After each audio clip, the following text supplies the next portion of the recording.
አላህ የሚገባውን የሆነ ክብርን አላከበሩትም ይላል አላህ ስለ ራሱ ሲናገር ብናከብረው አላህ ከኛ የሚፈልገውን ነገር ሁላ እናከብርለት ነበር አላህ ኢማኑን ይስጥ አላህ ማለት ነው ብርቱ ያድርገን አላህ Subhanahu Wa Ta'ala በዱንያ ላይ አንዳችን በርታ እንደምንባባለው ሁላ በኢባዳ ላይ አንዳችንን እምናበረታታ አላህ ያድርገን አላህ ያልገራውን ሁላ ያልገራልን አላህ የከበደውን ሁላ ያቅልልልን አላህ የራቀውን ሁላ ያቅርብልን አላህ Subhanahu Wa Ta'ala የሞቱትን ሙስሊሞች ሁሉ አላህ ይታረቃቸው በዚህ ሰዓት ማለት ነው ታመው እሚሉ ሙስሊሞችን ሁሉ አላህ አፊያ ይስጣቸው اخواني والله እኔ ሶስት ነገር አላህ በዚህ ዱንያ ላይ ከሰጣችሁ በቂ ነው አሁን ብዙ ጊዜ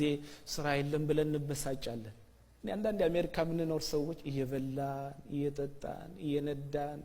ሱብሃንአላህ ስንት ራሃ ያደረገን እንበሳጫለን እኔና እናንተ በልተን ተርፎን ወደ ጋርቤጅ ምናስገባውን የሚከጅሉ ብዙ ለአላህ ሙስሊም ባሮች አሉ والله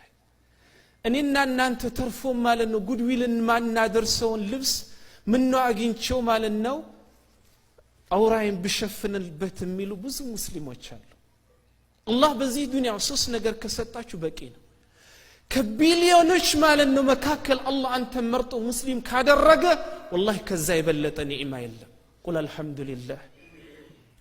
አላህ ማለት ነው ለብዙ ሙስሊም ወንድሞችና እህቶች የነሳቸውን አፊያ አላህ ላንተ ከሰጠ ማለት ነው ከዛ የበለጠ ኒዕማ የለም አለ እንዴ ቢሊየን ሰጥቶክ አላህ ዛሬ ማለት ነው አፊያ ቢነሳ ያ ቢሊየን የሚጠቅመሃል እንዴ ዛሬ ሰዎች የሚያከብሩክ የሚያወዱክ ከጎን ማለት ነው ቁጭ ብሎ ሊያወሩት የሚችሉ والله አፊያ ስለሰጠህ የአፊያ ማለት ነው ውበት ስላለህ ነው ይሄ ባይኖር ሰዎች የሆነ ሰዓት ይጠይቋል ለብዙ ጊዜ ደግሞ ይረሱሃል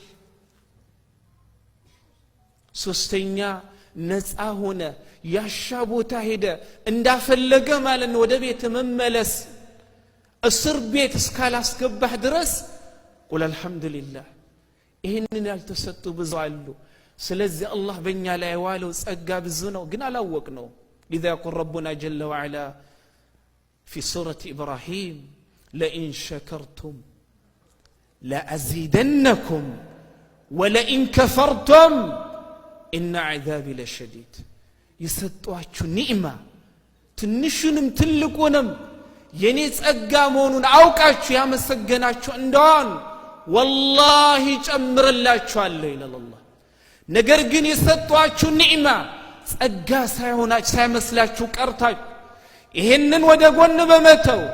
እየየምትሉ ከሆነ አያዝ ብርቱ ነው ይላል አላህ Subhanahu Wa Ta'ala ስለዚህ አላህ ኒዕማ አውቀን ከሚያመሰግኑ ሰዎች አላህ ያድርገን هذا وبالله التوفيق وصلى الله على نبينا محمد وعلى اله وصحبه اجمعين